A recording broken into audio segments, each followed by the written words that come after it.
let's talk about master's degree versus a doctorate. Which do you want to get? Well, there's a lot of questions you need to ask yourself. One is, do you want to go into academia? If you want to go into academia, you need a doctorate. Okay. And it could be a PhD, it could be an EdD, it could be a DSW in social work. It's going to need to be a doctorate. That's typically what people in academia, we want the highest degree possible to be teaching other people. That's kind of the concept behind it. There are times in certain professional programs where they'll hire a master's level person, but usually not. And in fact, even rankings, and we'll talk about rankings in just a little bit of programs, are based upon how many people have the terminal degree, the last degree that is possible. In like theater or something like that, sometimes an MFA, a Master of Fine Arts, can be considered to be a final one. There's fewer DFAs, Doctor of Fine Arts. So a Master of Fine Arts may be fine in those cases. But for most programs in these mental health fields, they think of the doctorate as being one in academia that we want you to have. And so, when we're being evaluated and when we're looking at rankings of programs, you've all seen the U.S. News and World Report rankings. Well, all of those come down to, certain specific factors. And one of them is how many people who are teaching have that final degree, and the doctorate is it in most of them. If you're interested in clinical practice, it's a master's for social work, counseling, and marriage and family, and it's a doctorate for psychology, and obviously for psychiatry requires an MD as well. Notice I've got with caveats here for doctorate in psychology. It's a very new phenomenon. But what happened in psychology? Because if you'll notice before this, I haven't talked about what happens to people who have a master's in psychology. Well, traditionally, they couldn't do much of anything other than work for a psychologist. The reason is that masters in psychology did not have the classes necessary for a license in counseling. Oftentimes because the laws are listed so that you have to have certain counseling courses. Well, they weren't ever called counseling courses in psychology. They're called psychology courses. So what ended up happening was there was something called a licensed psychological associate that many states have. And a licensed psychological associate was a master's in psychology. They weren't able to practice on their own, but they could provide services for someone who was a licensed psychologist, meaning someone who had a doctorate and was licensed. Well, a lot of those people were like, we got a master's degree. Why in the world can't we provide services? We have as much training as a master's in counseling. But the licensing laws were set up so that for psychology, it was a doctoral level. Well, there have been recent changes, one of them right here in Texas, where licensed psychological associates can now be independent practitioners. They're still called a licensed psychological associate, but they can provide therapy, they can provide a lot of services. There are certain things they can't do, like they can't do child protective custody cases that psychologists can do, but a licensed psychological associate can't. So there are certain restrictions on it, but for most things, they can start providing those services outside. And they actually can provide services for like Medicaid in the state of Texas. Insurance drives a lot of these things, so keep that in mind. Who's going to pay what. And so that's not universally accepted across the board that a licensed psychological associate can. So can provide services for reimbursement by insurance. These others can. Social work, counseling, marriage and family, and obviously psychology can bill for services to insurance. So those play a big role in that. So again, that's the caveat I have for a doctorate in psychology for clinical practice. But for all intents and purposes, if you want a degree in psychology, you have to have your doctorate in it, and you want to go that direction. Now, this master's before getting a doctorate. I've got this on here because a lot of people will ask me, well, I want to get a doctorate in psychology. Do I need to get a master's first? And the answer is no, with a caveat. Okay. The reason is because in clinical and counseling psychology, when you apply, you are applying to the doctoral program. Because there is no master's, terminal master's, you're expected to finish the master's, like doing a thesis, but that's not terminal. So you're not accepted into the master's program. And then later on, maybe you get the doctorate. You are accepted into the doctoral program in psychology. Along the way, you will do everything to get a master's program a degree, and you will probably apply for and get your master's degree, but it's not considered to be the final thing that you're doing. So, master's degree before getting a doctorate, not in psychology. In psychology, you're going to apply all the application stuff I'm going to be talking to you about. Now, that's all going to be about getting into a doctoral program.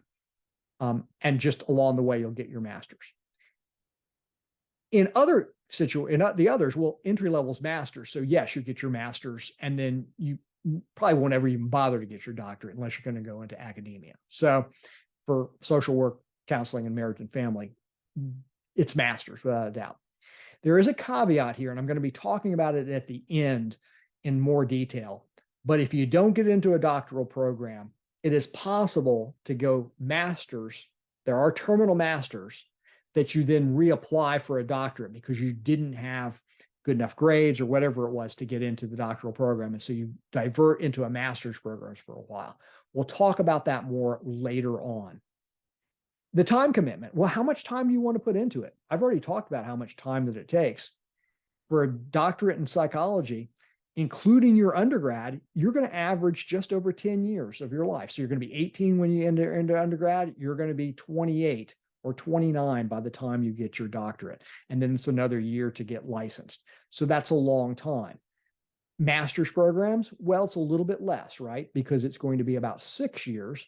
That means 4 years of undergraduate plus 2 years of graduate school. So if you're 18, you get your master's when you're 24, maybe 25, another year to finish your clinical experience. So you're going to be out working 3 or 4 years earlier as compared to a doctorate. And you've got to think, do I want to spend all that time? It is a big time commitment. I will tell you that graduate school is different than undergrad. It is, for me, more fun. It was more fun because I had done a lot of good work as an undergrad. I was actually a little bit of ahead.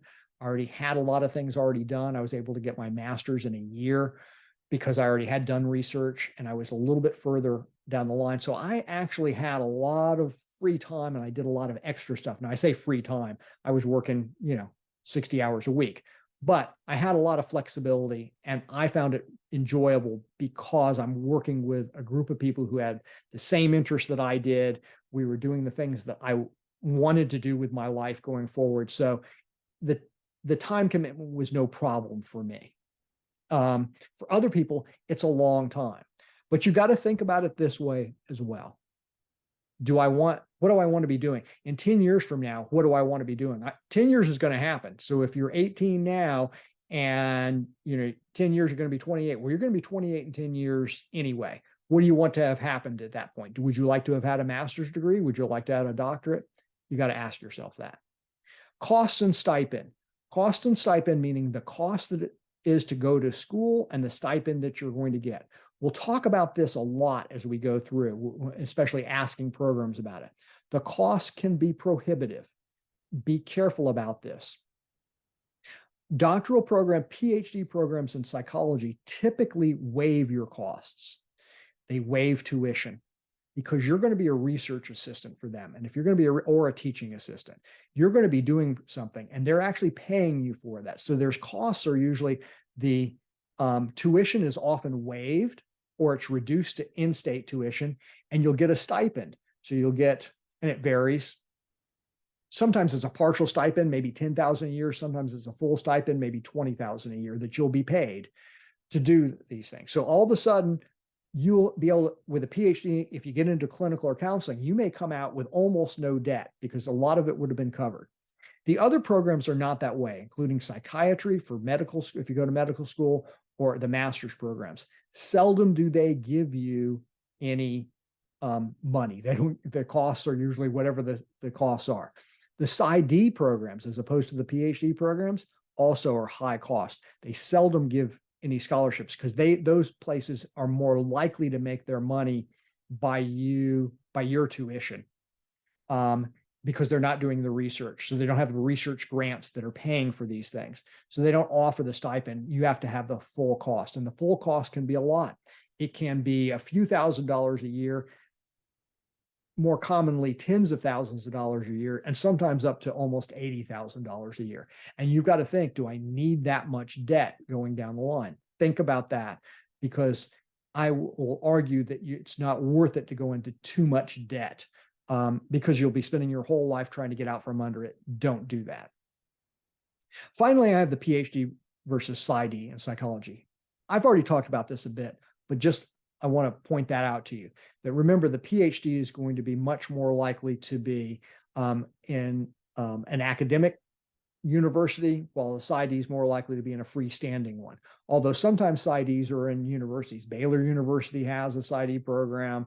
University of Denver has one. Rutgers has one. Nova Southeastern has one. There's a lot of them that are out there. So you may, be in a great university that provides them, but usually they don't pay you a stipend, or if they do, it's much less. The freestanding ones typically don't.